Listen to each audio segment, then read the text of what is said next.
গত রোববার রাজধানীর আরমানিটোলার নূরবক্স রোডের রৌশান ভিলায় হত্যার শিকার হন জগন্নাথ বিশ্ববিদ্যালয়ের শিক্ষার্থী ও ছাত্রদল নেতা জোবায়েদ হোসেন। এ হত্যার মূল পরিকল্পনাকারী ছিলেন জোবায়েদের ছাত্রী বর্ষা। এতে সরাসরি অংশ নেয় বর্ষার সাবেক প্রেমিক মাহির রহমান ও তার বন্ধু ফারদিন আহমেদ আইলান। এ তিনজনকেই গ্রেপ্তার করেছে পুলিশ।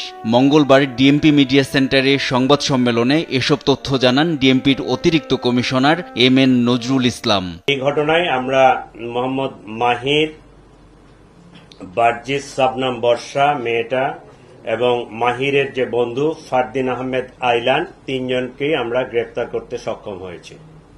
বছর খানেক ধরে বর্ষাকে পড়াচ্ছিলেন জোবায়েদ। তার প্রতি ভালো লাগার জন্ম নেয় বর্ষার, কিন্তু এক পর্যায়ে দুটানায় পড়ে পুরনো প্রেমিকের সহায়তায় জোবায়েদকে হত্যার ছক কষে বর্ষা। প্রেমের সম্পর্কটা 1.5 বছর ধরে। জোবায়েদ 1 বছর ধরে মেয়েটাকে পড়াচ্ছে, সে জগন্নাথ বিশ্ববিদ্যালয়ের ছাত্র।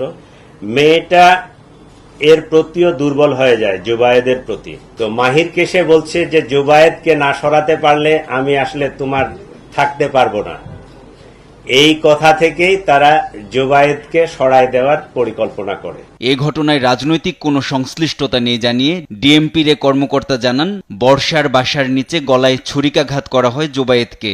সেখানে সিঁড়িতে তার মৃত্যু হয়। এক পর্যায়ে তর্কাতর্কির পর্যায়ে এই চাকু দিয়ে তার গলায় পোস্ট দিলে জোবায়েদ রক্তক্ষরণে, অতিরিক্ত রক্তক্ষরণে সেখানে মারা যায়। কমপ্লিটলি ত্রিভুজ প্রেমের কাহিনী, এটাকে রাজনৈতিক কালার দেওয়ার কোনো সুযোগ নাই বা আমরা ওইদিকে তেমন কিছু পাইও নাই। হত্যার ঘটনায় আর কেউ জড়িত রয়েছে কিনা তা খতিয়ে দেখছে পুলিশ।